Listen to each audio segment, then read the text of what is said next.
आज का रात्रि क्लास है 15 जुलाई संसद सत्र।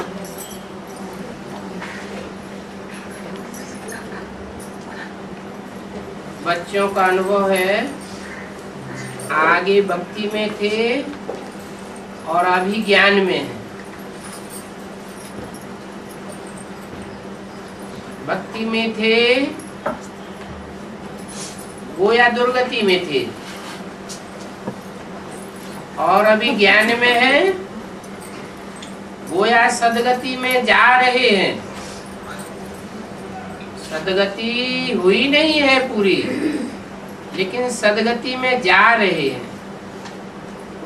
इसको ज्ञान मार्ग कहेंगे, वो भक्ति मार्ग है। तो भक्ति मार्ग और ज्ञान मार्ग का अनुभव सुनाना तो होता है ना। अभी हम पवित्र बन रहे हैं बाप से वर्षा लेने के लिए।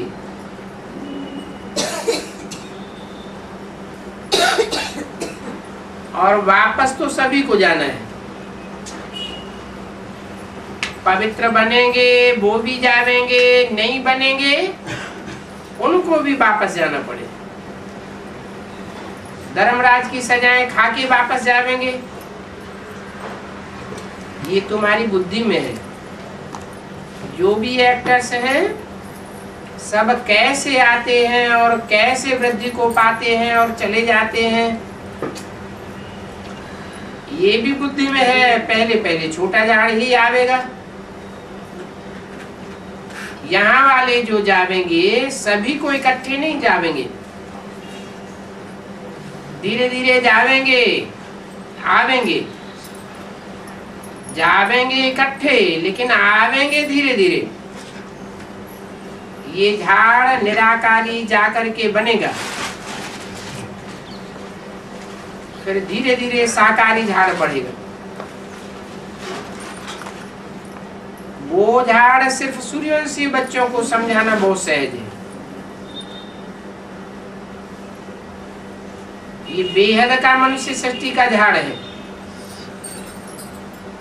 जो जिस धर्म का है उनका स्थापक फिर भी उसी समय पर आवेगा। पीछे वाले आते ही पिछाड़ी में है, वो इतना सुख नहीं ले सकते हैं जितना सूर्यवंशी सुख लेते हैं। ड्रामा बना ही हुआ है, तुम बच्चों को डिटेल में समझानी मिलती है। और बाप की याद तो अति सहज है। याद और वर्षा, बच्चों को ही सभी को समझाना होता है। वर्षे की बात है, न ड्रामा की है और न साक्षात्कार की, ना ही परमात्मा की साक्षात्कार की बात होती है। अपना तो काम है बाप और बाप के वर्षे से। जितना जितना जो अच्छी रीति निश्चय बुद्धि होते जावेंगे, तुम समझ जावेंगे कि ये शुरू से भक्ति करते आते हैं। जो अनिश्चय बुद्धि बनते हैं, नहीं समझते हैं, तो समझते हैं ये बाद में आने वाले हैं। जिन्होंने बाद में भक्ति की होगी वो पीछे आवेंगे। तो भक्ति का भी हिसाब जरूर लागू रहता है।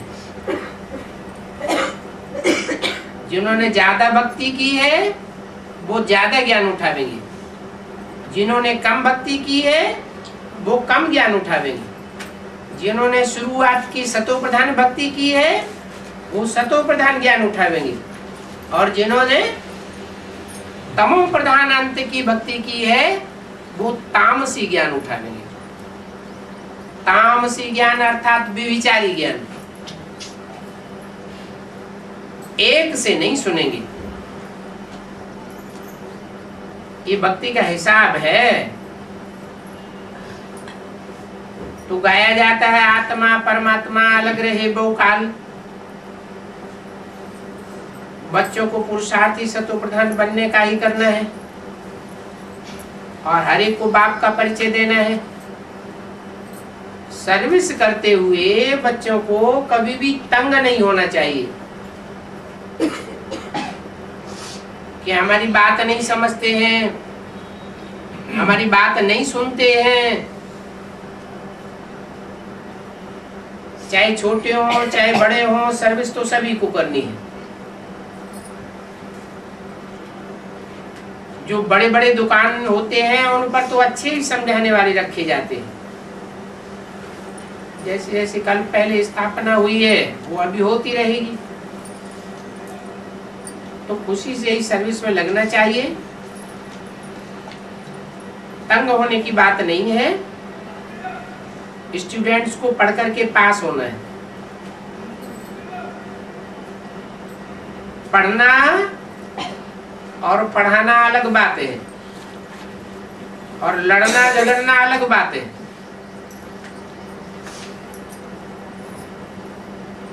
पढ़ाई में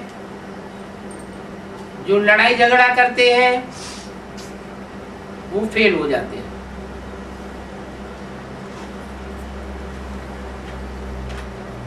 कहते भी हैं पढ़ेंगे लिखेंगे बनेंगे नवाब, रुलेंगे पिलेंगे होंगे खराब।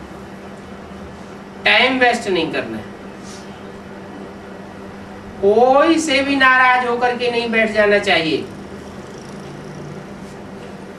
फलाने से यह गलती हो गई, उसने ऐसे कहा, क्यों कहा, तो रूठ करके नहीं बैठ जाना चाहिए।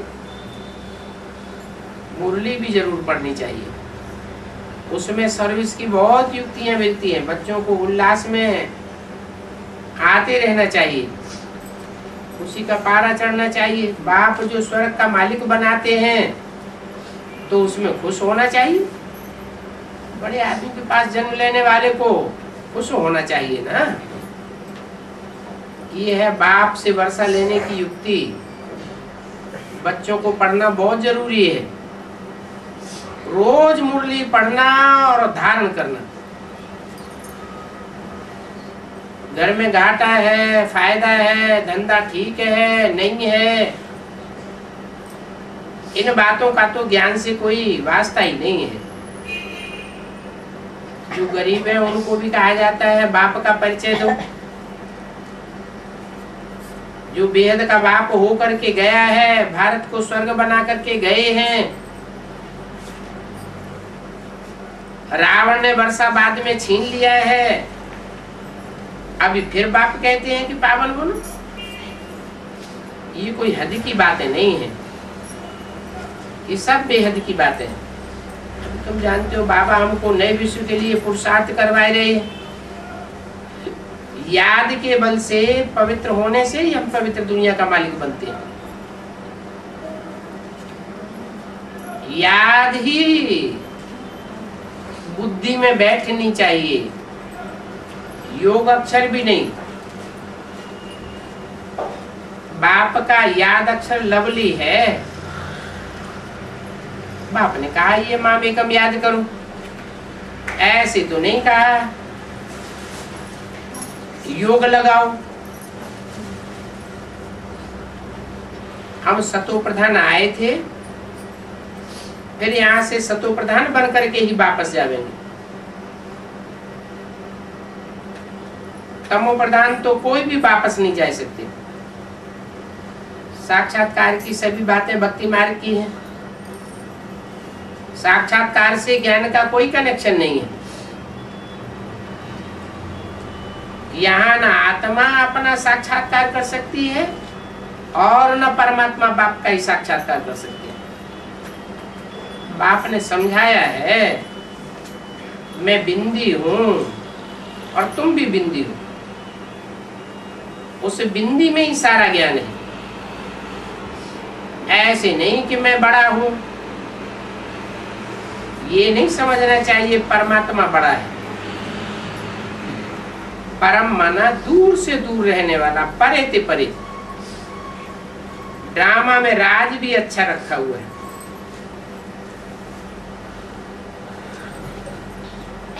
पतितों को पावन बनाने का राज है, नहीं तो कैसे पावन बनावेंगे।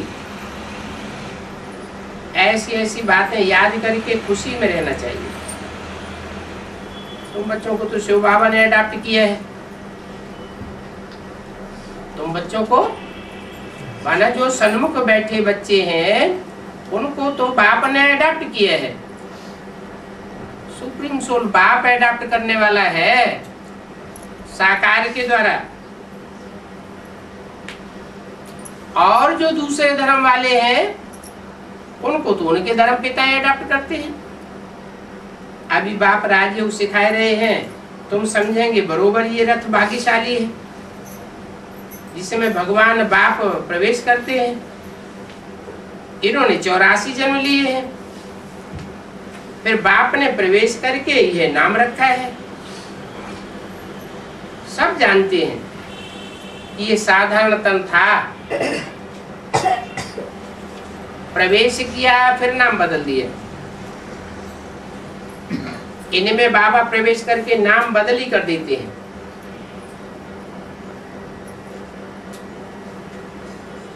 दादा लेखराज में प्रवेश किया तो नाम क्या रखा? ब्रह्मा।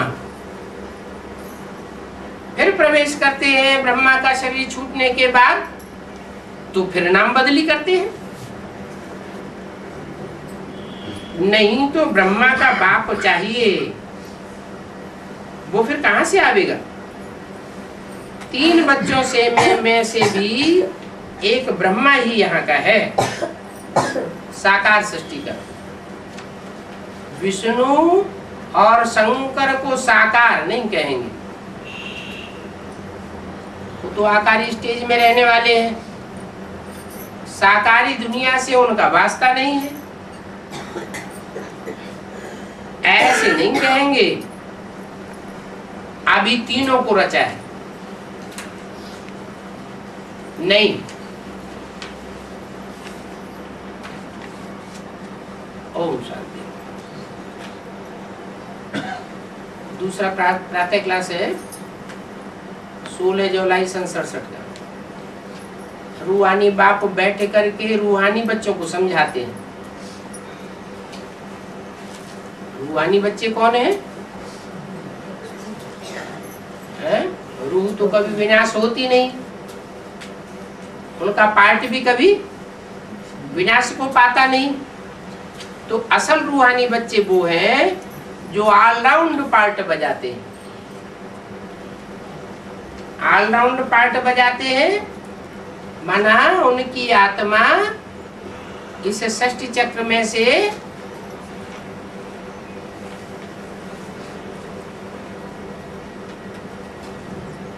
परमधाम वासी लंबे समय तक नहीं बनती। बाप जब ज्ञान सुनाते हैं तो रूहानी स्टेज आराम से धारण कर लेते हैं।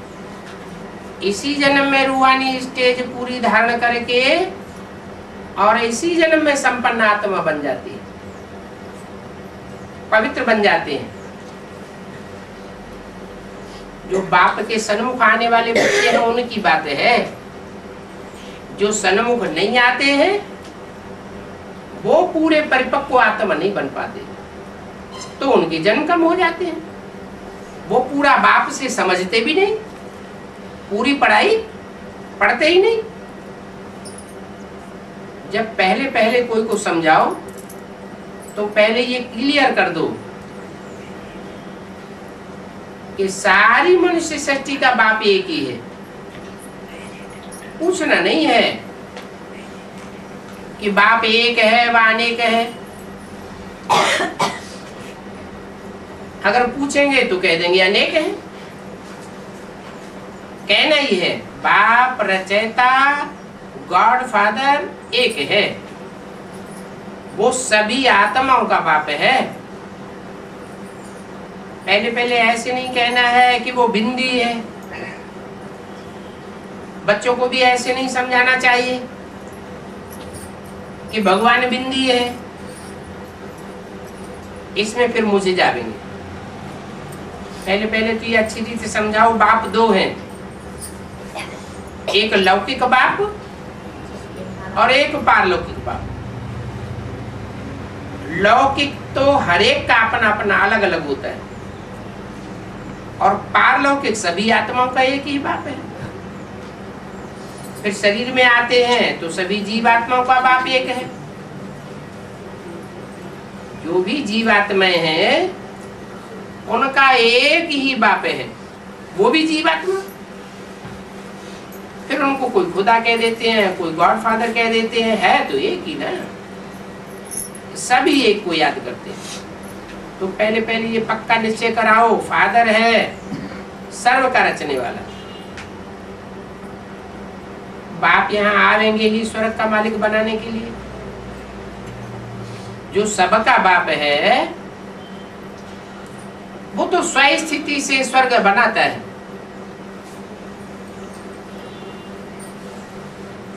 स्वस्थिति में रहने वाला, सदा स्वस्थिति में रहने वाला एक ही बाप है, जिसकी जयंती मनाते हैं।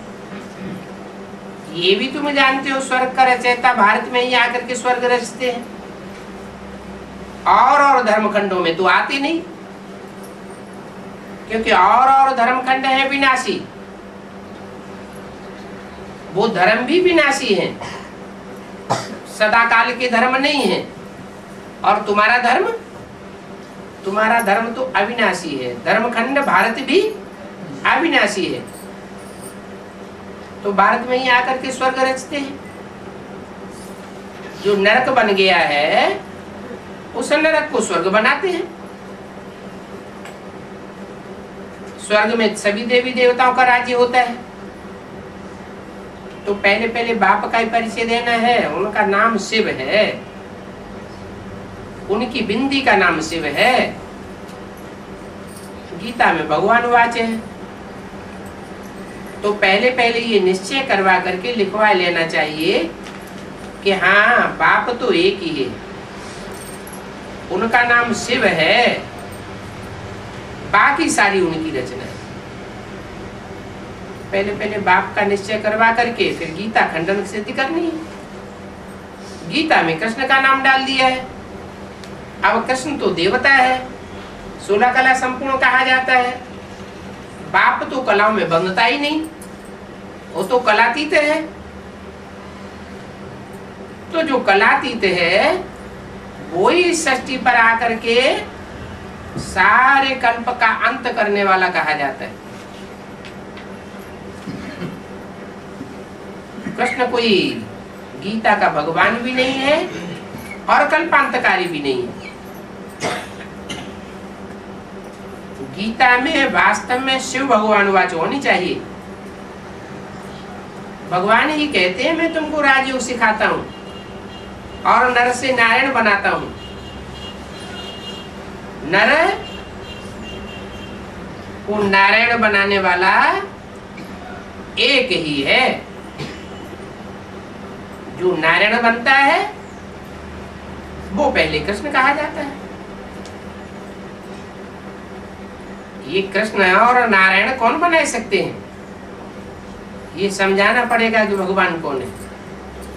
फिर ये भी समझाना होता है कि सतयुग में पहले नंबर में जो लक्ष्मी नारायण हैं, जरूर वो ही 84 जन्म लेते होंगे। दूसरे नंबर के नारायण, तीसरे नंबर के नारायण, उनका एक एक जन्म कम होता जाएगा। एक एक जन्म उनका कम क्यों हो जाता है? क्योंकि द्वापर युग से वो धर्म पिताओं में कन्वर्ट हो जाते हैं। जिन जिन धर्म पिताओं के संग का रंग लगता है वो उत्तरोत्तर आने वाले धर्म पिताएं कमजोरी वाले होते हैं, कम पावर वाले होते हैं। तो उनके संग का रंग उनको लगता है। वही संग का रंग है जब परमात्मा बाप आते हैं तो शूटिंग पीरियड में फिर उनको संग का रंग लग जाता है। इसलिए कहते हैं बनी बनाई बन रही है, वो कछु बने नहीं ना। 63 जन्मों में जिन आत्माओं ने जैसा जैसा संग किया वैसा वैसा संगम युग में रील में घूमता रहता है। जिन्होंने कमजोर धर्म पिताओं का, धर्म वालों का संग किया है वो कमजोर बन जाते हैं। जिन्होंने जितना पावरफुल संग लिया है उतना ही पावरफुल बन जाते हैं। सर्वशक्तिवान तो एक ही बाप है। उस सर्वशक्तिवान बाप से जो पढ़ते हैं, औरों की पढ़ाई नहीं पढ़ते हैं, सिर्फ एक से ही पढ़ते हैं, वो पूरे 84 जन्म लेते हैं। पीछे पीछे फिर और धर्म वाले आते हैं। तो जैसे और धर्म पिताएं बाद में आते रहे एक दूसरे के बाद, वैसे ही उनसे प्रभावित होने वाली जो नारायण बनने वाली आत्माएं हैं वो भी नंबरवार सतयुग में आते हैं।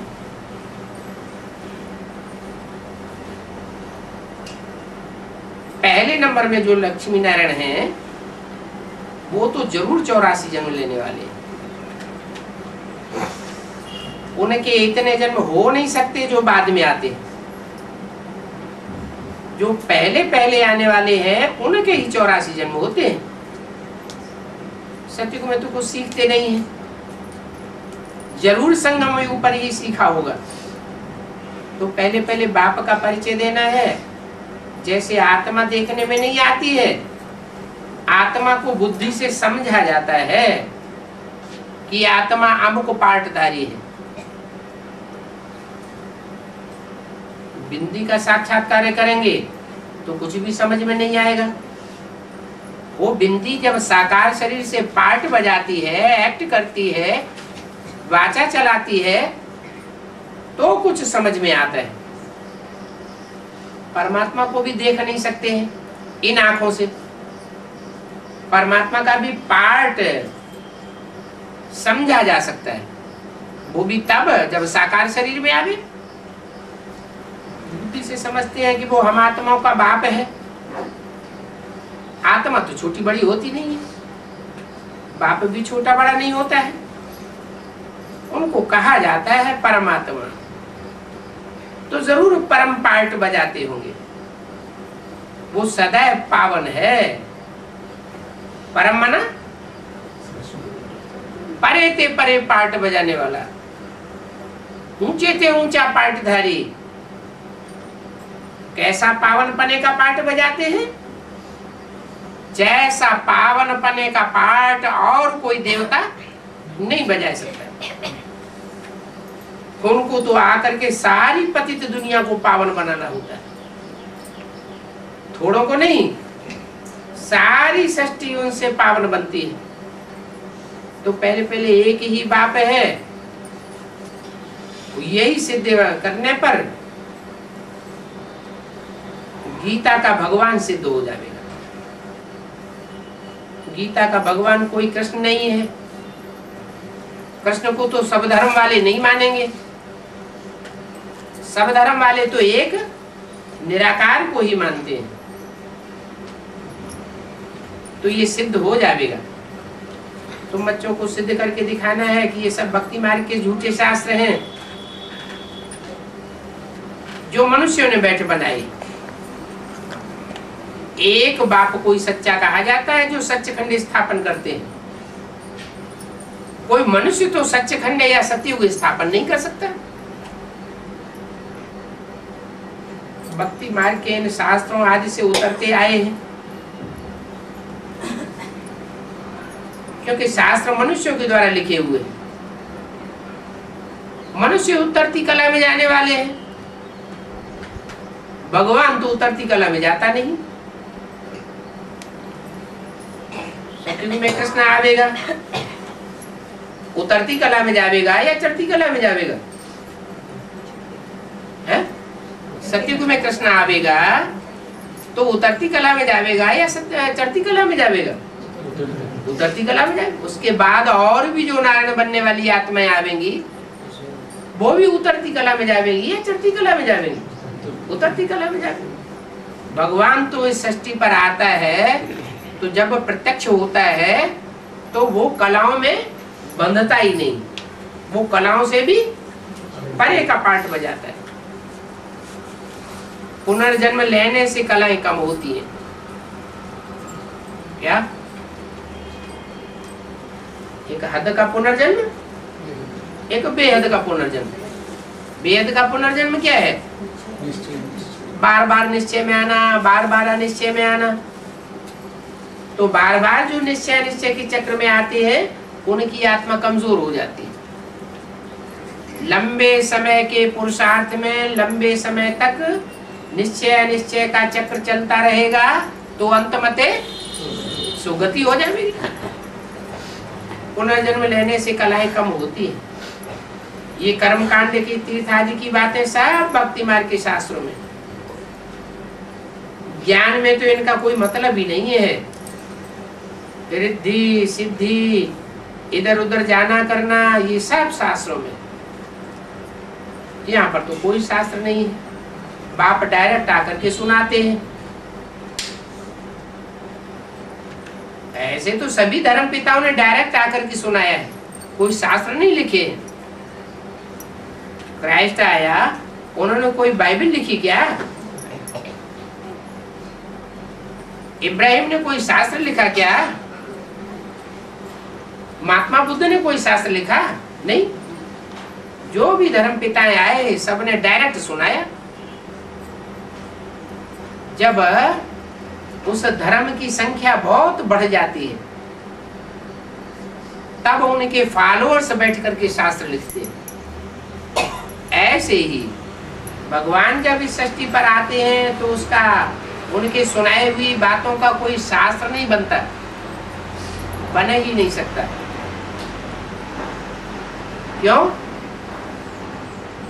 कि भगवान के आने के बाद तो पुरानी दुनिया का विनाश हो जाता है, सब शास्त्रों का भी विनाश हो जाता है। भगवान जो प्रारब्ध देते हैं वो स्वर्ग की प्रारब्ध 2500 वर्ष तक चलती है। उसके बाद कहीं शास्त्र आदि बनते हैं, वो भी मनुष्य गुरुओं के द्वारा। तो बाप आकर के सब राज समझाते हैं। आधा कल्पीय भक्ति मार्ग चल रही है। पहले पहले तुम बच्चे ही जीत पावेंगे और धर्म की आत्माएं बाद में जीत पावेंगे। और धर्मों का जिनके ऊपर छिलका चढ़ा हुआ है वो पहले जीत नहीं पावेंगे। कब पावेंगे? बाद में जीत पावेंगे। उनकी बुद्धि में भी बैठेगा कि भगवान तो एक ही है जो निराकारी स्टेज वाला है। वो निराकार ही होता है, साकार नहीं होता। परम पिता परमात्मा से वो भोलानाथ, उनके लिए ही है भगवान वाच, ज्ञान का सागर है। वो सभी का बाप भी है। कृष्ण तो सभी का बाप नहीं हो सकता। कृष्ण किसी को कहे ये हो नहीं सकता कि देह के वो सब धर्म छोड़ करके दूसरों को कहे कि माम एकम याद करो। ये बातें हैं बहुत, परंतु मनुष्य शास्त्र आदि पढ़ करके भक्ति में पक्के हो गए हैं, इसलिए बुद्धि में बैठता ही नहीं है। आजकल तो शास्त्रों आदि को गाड़ी में रख करके परिक्रमा नहीं देते। पहले शास्त्रों को भी गाड़ी में रखते थे, परिक्रमा देते थे। कहाँ की यादगार? कैसे? संगम युग में जब भगवान बाप आते हैं तो जो ज्ञान सुनाते हैं वो ज्ञान ही वास्तव में शास्त्र है, जो मुरली के रूप में गाया जाता है। जिस कागज की मुरली में कृष्ण का नाम डाल दिया जाता है, पिता श्री ब्रह्मा, वो मुरलियां जिसे शास्त्र के रूप में शूटिंग हो गई, उनको कोई गाड़ी माना रथ है, कोई शरीर रूपी रथ है जो चारों ओर परिक्रमा लगाता है। उसकी यादगार में उन्होंने भक्ति मार्ग में क्या करना शुरू कर दिया? शास्त्रों को गाड़ी में रख करके परिक्रमा लगाना शुरू कर दिया। देवताओं की भी परिक्रमा लगाते हैं, देवताओं को रथ में रखते हैं, परिक्रमा लगाते हैं। ये भी यादगार कहाँ की है? ब्रह्मा की सोल देवता है, देव आत्मा है, वो भगवान तो बनती नहीं, गॉडफादर का तो पार्ट नहीं है। वो धारणा वाली आत्मा कोई गाड़ी में माने रथ में प्रवेश करती है और वो फिर चारों तरफ चक्कर लगाती है। तो भक्ति मार्ग की बातें सबकी बुद्धि में बैठती नहीं है कि कैसे ये बातें सच्ची हैं। अभी तो तुमको बताते हैं कि तुम सब बातें छोड़ करके मामी कम याद करो। आजकल तो कोई शास्त्रों की परिक्रमा नहीं देते, आगे तो बहुत देते थे। देवताओं के चित्रों की परिक्रमा दिलाते थे ना, ग्रंथ को भी उठा करके फिर ला करके सुलाते थे। अभी तुम बच्चे जानते हो, हम देवता से क्षत्रिय, क्षत्रिय से वैश्य, शूद्र बनते हैं, ये चक्कर लगाते हैं। चार अवस्थाओं से पसार होते हैं ना।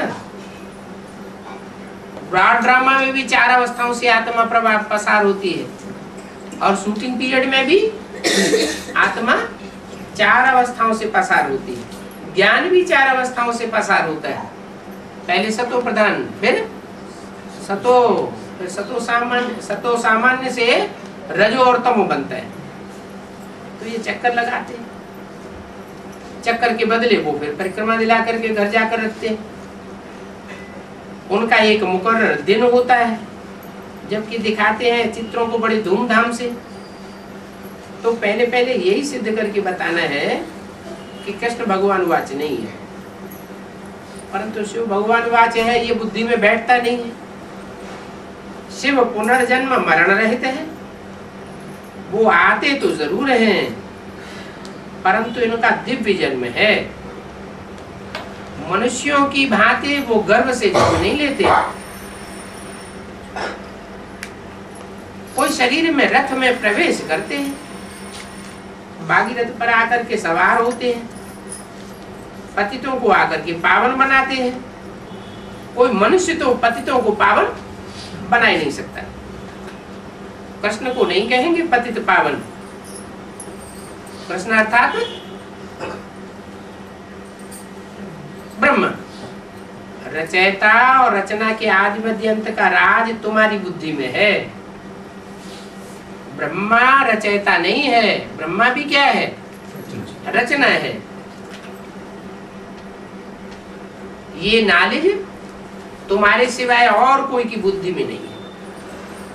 1667 की वाणी का दूसरा पेज। बाप को आप ही आकर के अपना परिचय देना होता है। बाप का परिचय बाप के सिवाय और कोई दे ही नहीं सकता। मुख्य बात है ही बाप के परिचय की। सर्वव्यापी अक्षर बहुत ग्लानि देने वाला है। गीता से ये सर्वव्यापी का ज्ञान उठाया है और भागवत में दिखाई है कृष्ण के चरित्र। कृष्ण को भगवान समझ लिया है। कृष्ण को भगवान समझने के कारण ये सारी गड़बड़ी हो गई। कृष्ण का नाम निकल जाएगा तो कृष्ण की बायोग्राफी, कृष्ण के चरित्र आदि सब उड़ जाएंगे। गीता का भगवान कोई कृष्ण थोड़े ही है। ये बात तुम सिद्ध करेंगे तो तुम्हारा नाम बहुत बाला हो जाएगा। कृष्ण कहो, ब्रह्मा कहो, बात एक ही है। वो भक्ति मार्ग वाले तो समझते हैं कृष्ण ही गीता का भगवान है। कौन से भक्ति मार्ग वाले? बाहर की दुनिया वाले तो समझते ही हैं, लेकिन ब्राह्मणों की दुनिया में भी भक्ति का फाउंडेशन डालने वाले हैं। उनकी बुद्धि में गीता का भगवान कौन बैठा हुआ है साकार में? दादा लेखराज ब्रह्मा और प्रकृति की आत्मा। तो तुम्हारा नाम बाला हो जाएगा। ये बात तुम सिद्ध करके बताओ। दिल्ली में जो सेमिनार करेंगे, पहले पहले ये बात निकालनी पड़ेगी। एरोप्लेन से पर्चे गिराने हैं तो उसमें भी मुख्य मुख्य ये बातें हों। गीता का भगवान शिव है अथवा श्री कृष्ण है। एक गीता खंडन होने के कारण सभी शास्त्र खंडन हो गए। इस गीता खंडन होने के कारण ही भारत की ये हालत हो चुकी है। भारत इस हालत को पहुंचा है। वेद आदि कोई धर्मशास्त्र नहीं है। आज सनातन तो है ही देवी देवता धर्म। पीछे पीछे सभी और मठ पंथ निकले हैं। तो मीटिंग में पहले पहले ये बात निकालो कि हम कौन सी रीति निकालें, रंग ढंग निकालें जो बाप सिद्ध हो जावे। गीता में श्री कृष्ण का नाम होने के कारण लड़ाइयों आदि की बातें लिख दी हैं। महाभारत युद्ध हुआ। अब ऐसा कोई युद्ध तो हुआ नहीं। गीता झूठी साबित करेंगे तो महाभारत भी झूठा साबित हो जाएगा और बाकी सब शास्त्र झूठे हो जाते हैं। भारत की ही समझानी है। तो ऐसे ऐसे पर्चे बना करके उसमें चित्र भी लगाओ। चित्र लगा करके फिर एरोप्लेन से गिराना चाहिए। क्या चित्र लगाओ?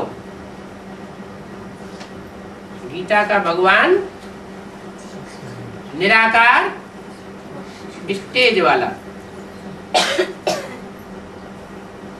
वो असली बात है। और मनुष्यों ने क्या लिख दिया है? गीता का भगवान साकार कृष्ण। संगम युग में शूटिंग में क्या होता है? बेसिक वालों ने जो चित्र बनाया है गीता का भगवान कौन, उसमें क्या चित्र बनाया? एक तरफ शिवलिंग रख दिया और दूसरी तरफ कृष्ण का चित्र रख दिया, उसके हाथ में गीता दे दी। तो कृष्ण तो बच्चा है, वो गीता की गहराइयों को कैसे समझेगा? और जो लिंग रख दिया है वो गीता का भगवान कैसे हो सकता है? भगवान आएगा, गीता का ज्ञान सुनाएगा तो मुख चाहिए या नहीं चाहिए? शिवलिंग कैसे सुनाएगा? लिंग का अर्थ भी नहीं जानते। लिंग का अर्थ है ऐसी निराकारी स्टेज जिसमें नाक, आंख, कान, मुंह आदि इंद्रियां नहीं दिखाई गई हैं। ऐसे नहीं कि इंद्रियां हैं नहीं, इंद्रियां तो हैं, लेकिन इंद्रियां होते हुए भी जैसे न होने के समान। जैसे कहते हैं आंखें हैं लेकिन देखते हुए भी न देखना, कान है लेकिन सुनते हुए भी न सुनना। तो ऐसे ऐसे चित्र बना करके, पर्चे बना करके फिर समझाना चाहिए। अभी भारत कंगाल हुआ पड़ा है। बाप आकर के राजयोग से कहा कि भारत को स्वर्ग बनाते हैं, तब चढ़ती कला होती है। द्वापर युग में भक्ति मार्ग शुरू होता है, द्वैत शुरू हो जाता है। द्वैत माना दो दो बातें शुरू हो जाती हैं। दो दो बातों में क्या सबसे पहले द्वैत आता है। देवताओं की बुद्धि में पहले सिर्फ आत्मा का ज्ञान था।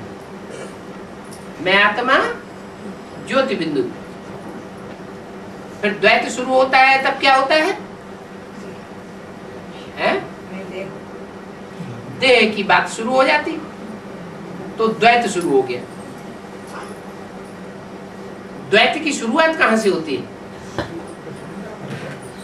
द्वापर में भी द्वैत कहां लाता कौन है? द्वैत इस्लाम धर्म तो आता है, इस्लाम धर्म तो लाता है, लेकिन इस्लाम धर्म भी कब आता है?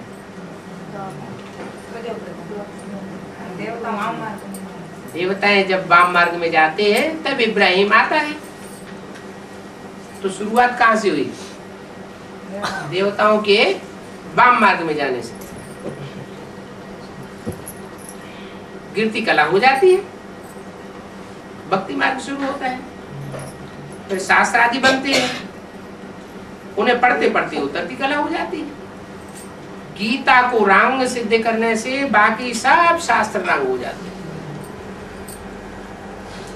एक गीता के ऊपर सारा मदार है। बाप राइटियस बनाते हैं, झूठी गीता पढ़ने के कारण राइटियस बन जाते हैं। और कृष्ण तो न ज्ञान सुनाते हैं और न ही भक्ति करते हैं। कृष्ण माना सतयुग का कृष्ण, वो भक्ति भी नहीं करता और वो ज्ञान भी नहीं सुनाता। वहां पर तो कुछ भी नहीं। आप मुख्य मुख्य बातें समझाते रहते हैं। तुम्हारी मुख्य एक बात पर अगर जीत हो गई तो समझो तुमने जीत पा ली। इस बात में ही तुम्हारे नाम की बहुत वाह वाह हो जाएगी। इसमें कोई भी खिटपिट नहीं करेंगे। ये बहुत क्लियर बात है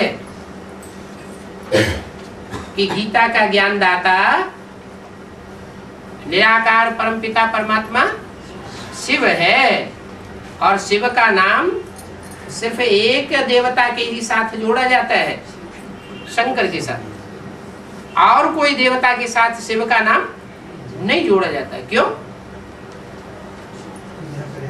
क्योंकि एक ही देवता है जो बाप समान स्टेज को, निराकारी स्टेज को पहले पहले धारण करता है। बाप कहते हैं सर्वव्यापी में कैसे हो गया? मैं तो एक व्यापी बनकर के गीता का ज्ञान सुनाऊंगा या सर्वव्यापी बन के सुनाऊंगा? मैं तो आकर बच्चों को नाले सुनाता हूं, पुकारते भी हैं कि आकर के पावन बनाओ, तो सर्वव्यापी बना करके ज्ञान सुनाऊंगा, सर्वव्यापी बन करके पावन बनाऊंगा।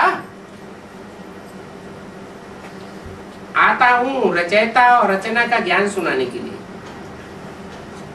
तो महिमा बाप की अलग है, कृष्ण की महिमा अलग है। बाप की महिमा क्या है? बाप की महिमा में कहेंगे सर्वगुण संपन्न, 16 कला संपन्न, संपूर्ण अहिंसक, मर्यादा पुरुषोत्तम। नहीं, बाप तो सर्वगुण संपन्न हो ही नहीं सकता। अगर बाप सर्वगुण संपन्न हो जाए तो दुनिया में जो अवगुणी है, गुणहीन है, राक्षस संप्रदाय है, इनका विनाश हो ही नहीं सकता। बाप 16 कला संपूर्ण नहीं बन सकता। वो 16 कला संपूर्ण बने, सर्वगुण संपन्न बने तो और धर्म जो है वो खलास हो ही नहीं सकते। तो कृष्ण की महिमा अलग है और बाप की महिमा अलग है। ऐसे नहीं कि शिव बाबा आकर के कृष्ण व लक्ष्मी नारायण बनते हैं। नहीं, शिव बाबा जिस तन में प्रवेश करते हैं वो तनधारी मनुष्य नर से नारायण बनते हैं। शिव बाबा 84 जन्म में भी नहीं आते। तुम्हारी बुद्धि सारी ये बातें समझाने में लगी रहनी चाहिए। एक बात सिद्ध करने पर सब शास्त्र झूठे पड़ जाएंगे।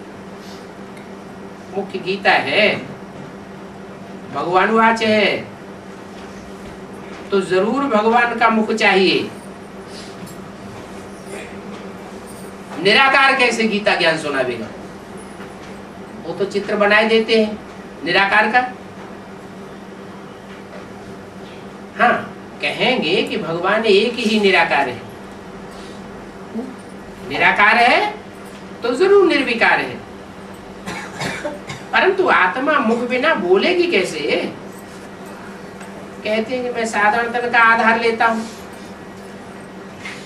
एक तरफ कहते हैं साधारण तन का आधार लेता हूं, फिर दूसरी तरफ दिखाते हैं कि दादा लेखराज बहुत लंबे चौड़े राजाओं की तरह पर्सनालिटी वाले थे, गोरे चिट्टे थे। तो दो बातें हो गई। साधारण पर्सनालिटी वाले और असाधारण पर्सनालिटी वाले, अंतर तो हो जाता है ना। दूसरी तरफ दिखाते हैं बहुत साहूकार थे। तो भगवान को गरीब निवाज कहा जाता है या साहूकार निवाज कहा जाता है? गरीब निवाज कहा जाता है। तो गरीबों के तन में, साधारण तन में आकर के भगवान प्रत्यक्ष होगा, या साहूकार लंबे चौड़े गोरे चिट्ठे तन में आकर के भगवान प्रत्यक्ष होगा? अब बात समझ में आ जाती है कि भक्ति मार्ग में जो गलती होती है, कृष्ण को गीता का भगवान बनाए दिया है, उस गलती की शूटिंग कहाँ होती है? ब्राह्मणों की संग में दुनिया में ये शूटिंग होती है कि कृष्ण की आत्मा ही अंतिम 84वें जन्म में जब ब्रह्मा का रूप धारण करती है तो उस ब्रह्मा को ही भगवान का रूप, गीता का भगवान समझ लेते हैं। तो ये बात अभी साबित करनी है। पहले पहले लक्ष्मी नारायण बनते हैं, वो 84 जन्म लेकर के पिछाड़ी में आते हैं, तो फिर उनके ही तन में आते हैं। तो पहले पहले लक्ष्मी नारायण कौन बनते हैं? सतयुगी लक्ष्मी नारायण पहले या संगमयुगी लक्ष्मी नारायण पहले? अगर कहें कि सतयुगी लक्ष्मी नारायण पहले, तो सतयुग में जो लक्ष्मी नारायण बनेंगे वो कोई पुरुषार्थ करने वाले होंगे क्या? वो तो पुरुषार्थ करेंगे नहीं। फिर उनको जन्म देने वाला कौन? जो जन्म देने वाला होगा वो जरूर पुरुषार्थी होगा, और वो संगम युग का होगा, वो सतयुग का नहीं होगा। चढ़ती कला के टाइम का होगा, उतरती कला के टाइम का नहीं। तो बाप कहते हैं मैं कृष्ण के बहुत जन्मों के अंत में आकर के इनका नाम ब्रह्मा रखता हूँ। ऐसे ऐसे विचार सागर मंथन करो कि कैसे किसी को समझावे, एक ही बात से तुम्हारा नाम बाला हो जाएगा। कौन सी बात? गीता का भगवान साकार कृष्ण नहीं है। संगम युग में कृष्ण का जो अंतिम चोला ब्रह्मा है, उसका एक भी फोटो साकार निराकारी स्टेज वाला नहीं है। जो भी धर्म पिताएं होते हैं वो निराकारी स्टेज वाले होते हैं या साकार होते हैं? सब निराकारी स्टेज वाले, क्योंकि वो अपने अपने धर्म के बीज हैं। बीज तो निराकारी होता है। हाँ, कृष्ण सृष्टि का पहला पत्ता है, उसको बीज नहीं कहेंगे। तो ऐसे ऐसे तुम समझावेंगे तो रचयिता बाप का सबको पता पड़ जाएगा। रचयिता साकार होना चाहिए या निराकार? ज्योति बिंदु, बिंदु बिंदु आत्मा है, सब निराकारी है और अविनाशी है, उनको रचने की बात ही नहीं है। साकार को रचा जाता है, रचने वाला भी साकार होना चाहिए। तो वो ज्योति बिंदु आत्मा जिसमें प्रवेश करती है, सुप्रीम सोल कही जाती है, तब उसको रचयिता कहा जाता है। तुम्हारे पास आगे चल करके बहुत आवेंगे जब तुम ये सिद्ध करेंगे कि रचयिता कौन है। फिर सन्यासियों का आसन हिल पड़ेगा। उन्होंने जो सर्वव्यापी का ज्ञान फैलाया है वो ज्ञान टूट जाएगा, एक व्यापी बाप सिद्ध हो जाएगा और सर्वव्यापी का ज्ञान उड़ने लगेगा। फिर तुमको बुलावेंगे कि तुम यहाँ पर आकर के भाषण करो। अभी क्या करते हैं? अभी बुलाते हैं या ठुकराते हैं? अभी बुलाते नहीं है, अभी तिरस्कार करते हैं, ठुकराते हैं। हमको मत सुनाओ, आगे चल करके बुलावेंगे। इसलिए पहले पहले तुम अलफ को सिद्ध करो, बिंदु को सिद्ध नहीं करो। बिंदु को सिद्ध करने की बात नहीं है।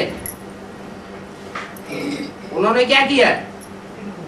उन्होंने तो लिंग का चित्र बनाया और उसके चारों ओर 32 किरणें दिखा दी और उसमें भगवान के गुण लिख दिए। लेकिन गुण और अवगुण साकार में होते हैं या बिंदु में होते हैं? साकार में गुण अवगुणों की बात है। तो ये समझाना है कि वो अलिफ कौन है। अलफ माना खड़ा हुआ डंडा, वो पहला पहला कौन है या कौन आत्मा है जो पहले पहले पुरुषार्थ में निश्चय बुद्धि होकर के खड़ी हो जाती है? भगवान कृष्ण है व शिव है? भगवान भगवान किसे कहा जाता है? जो भाग्यशाली रथ में प्रवेश करता है। ये मुख्य बात सिद्ध करनी है। तुम बच्चे जानते हो बाप से हम स्वर्ग का वर्षा ले रहे हैं। ये वर्षा और कोई मनुष्य मात्र दे ही नहीं सकता। इतने इतने धर्म पिताएं आए, क्या स्वर्ग स्थापन कर सके? बजाय स्वर्ग बनने के और ही दुनिया नरक बनती गई। बाबा एक मिनट, बैटरी रिक्शा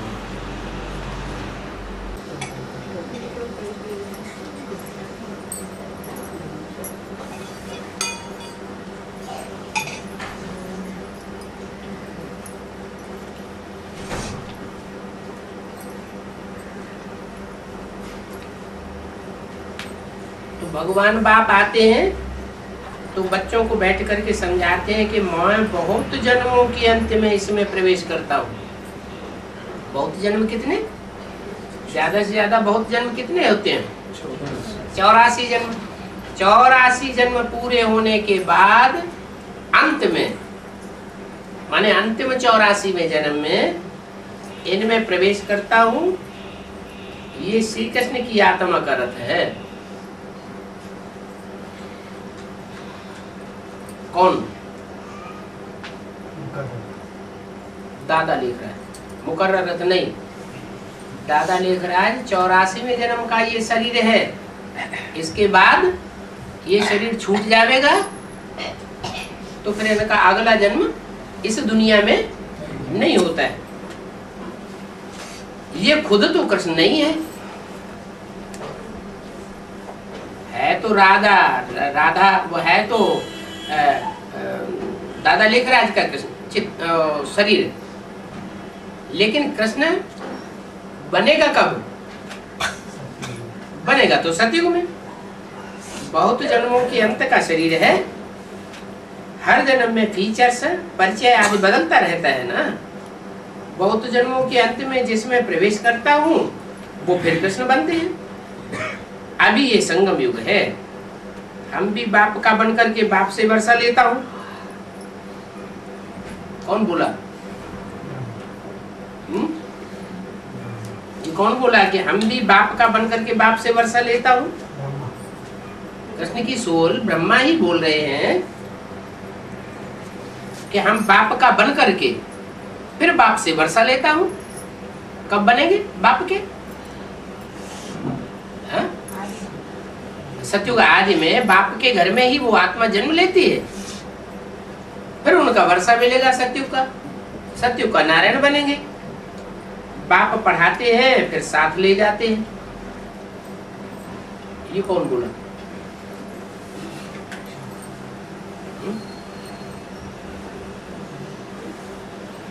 कृष्ण की आत्मा को पढ़ा के साथ ले जाते हैं क्या?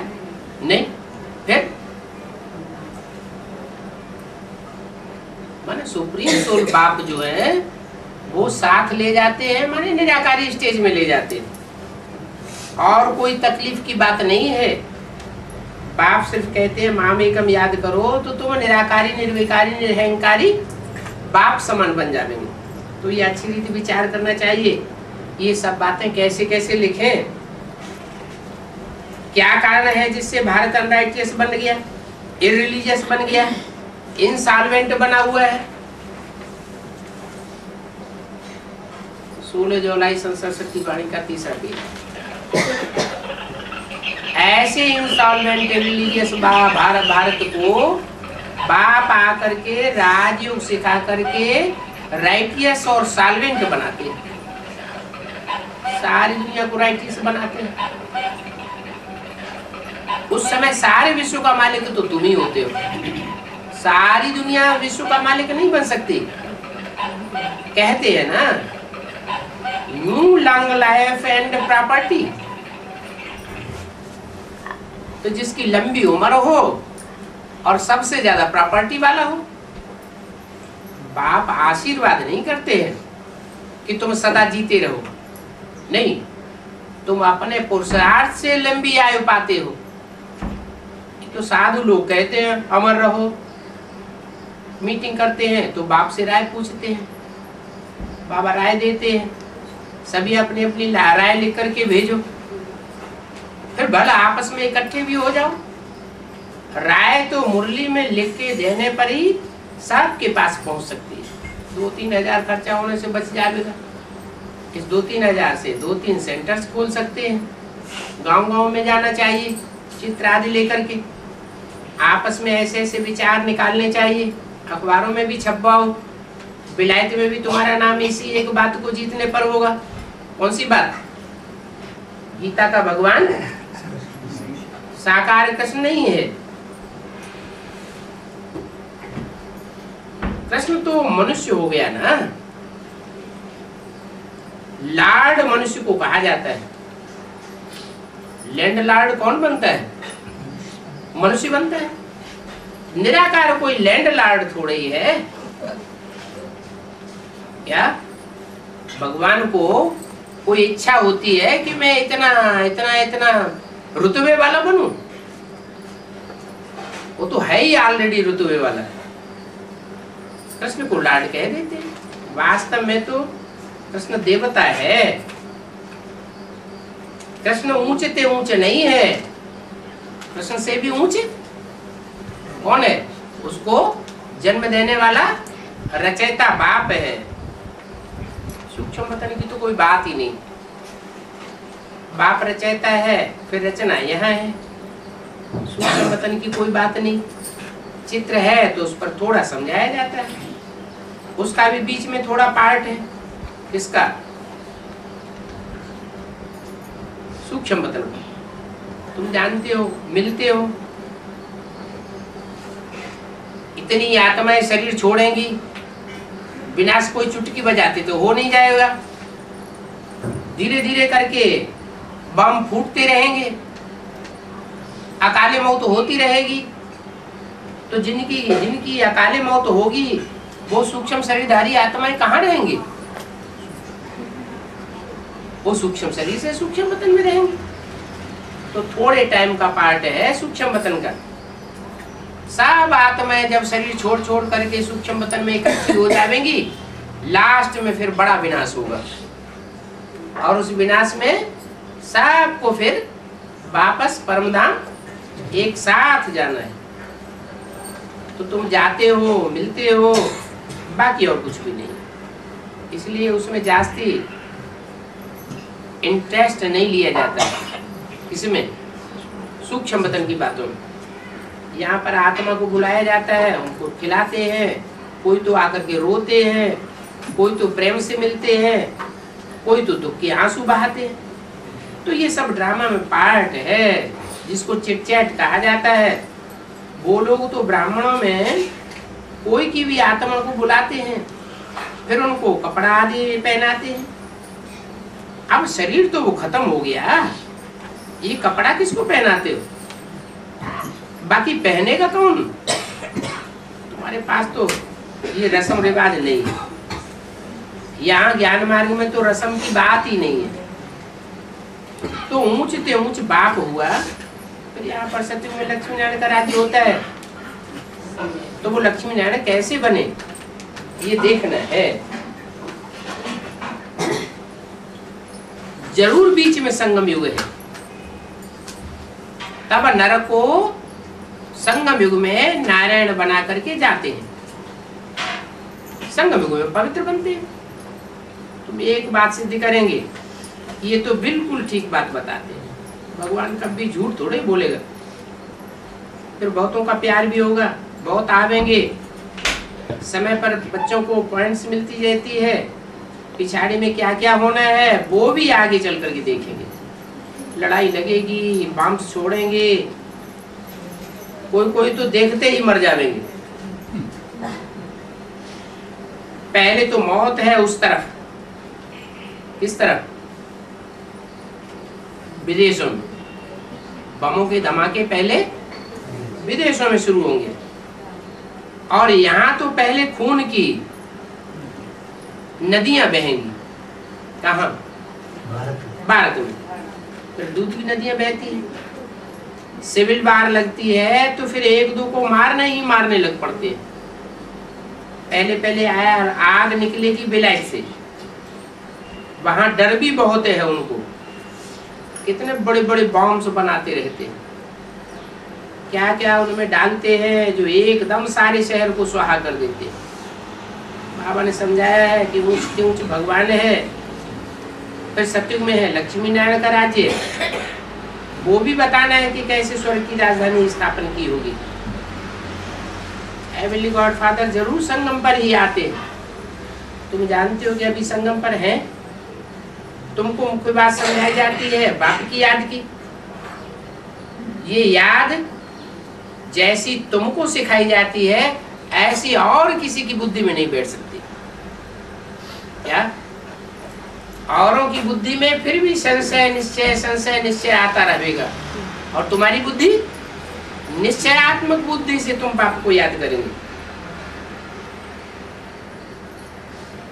फिर 1 से लेकर के 84 जन्मों का चक्र रिपीट होगा। पहले तो मुक्ति धाम जावेंगे, पहले डिटीज्म, फिर इस्लामिज्म। तुम स्टूडेंट की बुद्धि में सारी नॉलेज होनी चाहिए।